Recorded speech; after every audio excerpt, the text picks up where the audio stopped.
Kaitsmaks põllukultuure peamiste seenhaiguste eest, et kindlustada mõlemat nii saagikus kui ka kvaliteet, on vaja kogu maailma põllumeeste jaoks uusi fungitsiide.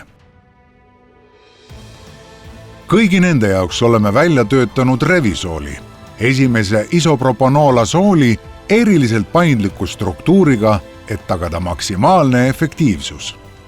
Loodud teisi edestama. Kui taim nakatub patogeense seene spooridega, hakkab arenema peentest hargnevatest filamentidest koosnev mütseel. Selliste hüüfide väliskihis on elastne membraan. Seenemembraanide molekulaarse struktuuri uurimisel selgub, et selle koostisosad on pidevas voolavas liikumises. Sellist liikumist moduleerivad membraanis olevad arvukad ergosterooli molekulid. Need ergosteroolkomponendid on asendamatud rakumembraani struktuuri säilitamisel. Neid sünteesitakse seenerakus. Sellesse sünteesiprotsessi on kaasatud mitmed ensüümid. Üks nendest, C14-demetülaas, on suure tähtsusega. See põhiline ensüüm, mis tagab seenerakkude stabiilsuse, on põhiline sihtmärk fungitsiididele. Need on tuntud kui demetülaasi inhibiitorid või DMI-d. Suuremat osa hästi tuntud DMI fungitsiididest on kasutatud juba aastakümneid. Peaaegu kõik nendest kuuluvad keemiliste ühendite rühma, mida iseloomustab triasooltsükkel. Haiguste tõrje strateegias on kogu maailmas paljude põllukultuuride jaoks kesksel kohal triasoolfungitsiidid.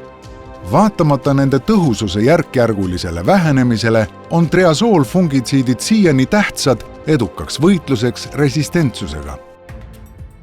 BASF-is oleme seadnud endale eesmärgiks välja töötada uue triasoolfungitsiidi, milles on ühendatud suurepärane fungitsiidne toime ja soodne regulatoorne profiil.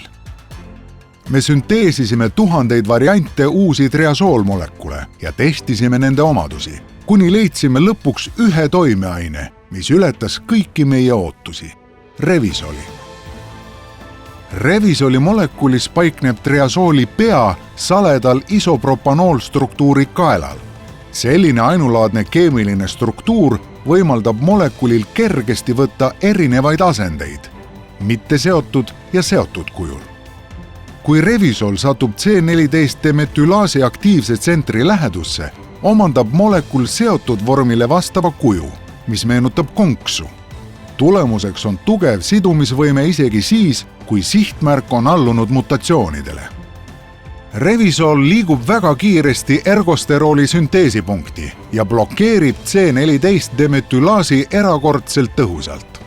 Ergosterooli süntees katkeb. Selle tagajärjel ei ole enam võimalik tagada uute stabiilse struktuuriga membraanide teket. Membraani tekivad praod. Hüüfid langevad kokku. Seen hukkub. Revisol imendub kasutamise järel lehtede kaudu kiiresti. See selgitab Revisoli toime erakordset vihmakindlust ning toimeaine tugevat ja kohest ravitoimet paljude majanduslikult tähtsate seenhaiguste korral. Revisoli järgmine ainulaadne omadus on see, et toimeaine moodustab lehes varusid. Nendest varudest vabanevad järk-järgult suure aktiivsusega väikesed Revisoli kogused taimemahlade transportimiseks mõeldud juhtkudedesse. Paljude nädalate jooksul läbib kogu lehte toimeaine pidev voog, mis kaitseb ka taime neid osi, mis ei puutunud kasutamise ajal toimeainega kokku. Esimene isopropanoolasool eriliselt paindliku struktuuriga. Paljude seenhaiguste suurepäraseks tõrjeks erinevate põllukultuuride korral.